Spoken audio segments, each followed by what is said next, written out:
Good afternoon বন্ধুরা। আজকে দেখো আমার এখনো রান্না হচ্ছে। কি রান্না করছি বলো তো? সোয়াবিনের তরকারি। সোয়াবিনটাকে এই দেখো গরম জলে আগে ভিজিয়ে রেখে দিয়েছি, আর এদিকে প্রেসার কুকারে আলু সেদ্ধ করে রেখে দিয়েছি। আর এদিকে কি করেছি, পেঁয়াজ কুচি কুচি করে কেটে ওটাকে দিয়ে আর দারচিনি ছোটো এলাচ ফোড়ন দিয়ে পেঁয়াজটাকে ভেজে নিলাম, লঙ্কা দিয়ে কাঁচা লঙ্কাও তার সাথে দিয়ে দিয়েছি। দিয়ে এই ভাজা ভাজা হয়ে গেছে, টমেটো কুচি দিয়ে দিয়েছি। টমেটো কুচি দেওয়ার পর এবার দেবো আদা গ্রেট করে। আদাটাকে গ্রেট করে এই যে মেশিনটা আনতে দিতে চলে গেছিলাম, আদাটাকে গ্রেট করে দিয়ে দিচ্ছি।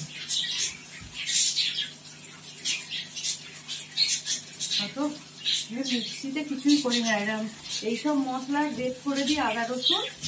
আর যেগুলো বাটার মতো যেমন সর্ষে পোস্ত এসব আমি শিলেতে বেটে দিই, ওগুলোর জন্য আবার মিক্সি ফুটে কিছু করি না, ওগুলো শিলেতে বেটে নিই। আর এইগুলোকে আদা রসুনগুলো এরকম গ্রেট করে দিয়ে দিই, খুব সুন্দর হয়ও। আর এই তরকারির স্বাদও খুব ভালো খেতে হয়। আদা রসুন গ্রেট করে দিয়ে দিচ্ছি।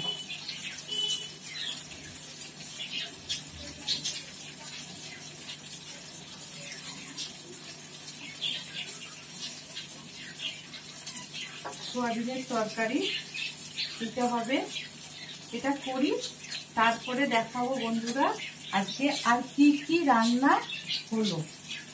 সোয়াবিনের তরকারিটাই দেখাচ্ছি এখন।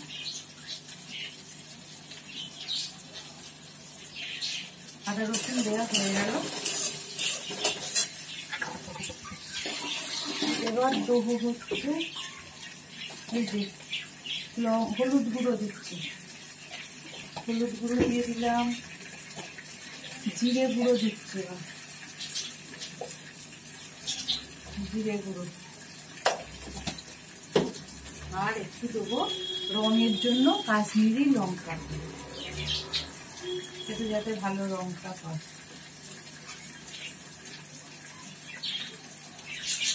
কাশ্মীরি লঙ্কার গুঁড়ো।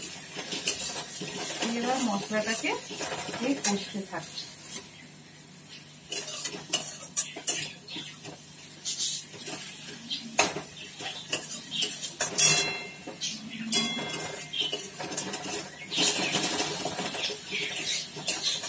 মশলাটা একটু কষছি, দেখো তোমাদের দেখাচ্ছে। দেখো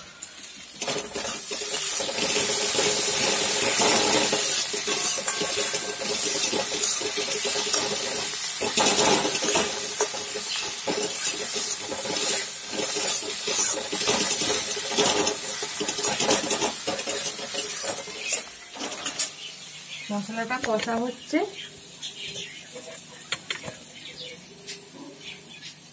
দিয়ে সোয়াবিনটা যে সেদ্ধ করে গরম জলে রেখে দিয়েছিলাম সেটাকে একটু ভালো জলে ধুয়ে নিচ্ছি। ধুয়ে জলটা চিপে চিপে ওতে দিয়ে দেবো। এই জলটা চিপে চিপে সোয়াবিনে ওতে দিয়ে দিচ্ছি।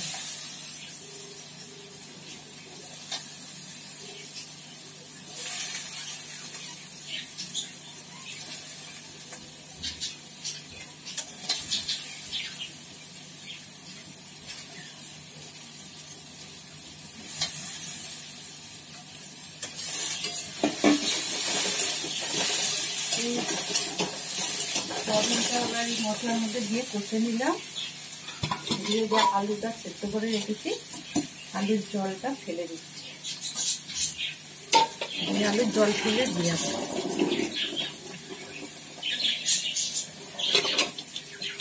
আলুর জল ফেলে দিয়ে আলুটাকে দিয়ে দিলাম। সেখানে সেদ্ধ করে রেখেছিলাম, আলুটা দিয়ে দিলাম।